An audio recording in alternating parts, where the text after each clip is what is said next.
আসসালামু আলাইকুম সবাইকে। সবার কি অবস্থা? সবাই কেমন আছেন? আশা করছি সবাই ভালো আছেন।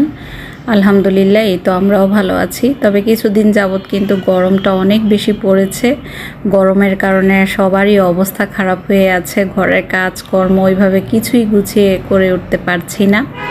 তো এর মাঝে আবার ইফরাত বাবুর জন্মদিন ছিল। একদম ছোট্ট করে জন্মদিনটা সেলিব্রেশন করেছি। ঘরের কাজকর্ম, রান্নাবান্না সব কিছু মিলিয়ে ছোট ছোট ডেইলি লাইফস্টাইল ব্লগগুলো আপনাদের সাথে শেয়ার করার চেষ্টা করি। আশা করছি প্রতিদিনের মতো আজকের ভিডিওটিও আপনাদের কাছে ভালো লাগবে।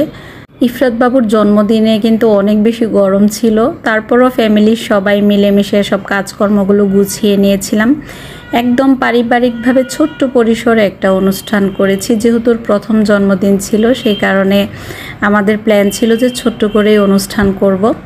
পরবর্তীতে ও যখন একটু বুঝবে, 2 বছর বা 3 বছর হবে, তখন ওর জন্মদিনটা একটু বড় পরিসরে সেলিব্রেট করব আর কি। তারপরও ফ্যামিলির সাথে যতটুকু সময় কাটিয়েছি, খুব সুন্দর সময় কেটেছে আমাদের, খুব ভালো লেগেছে।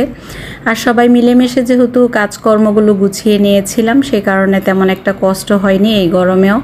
আমাদের পরিবারের সবাই একত্রিত হয়েই আমরা যে কোনো অনুষ্ঠান হলে কাজকর্মগুলো করি, সে কারণে আমাদের তেমন একটা কষ্ট হয় না।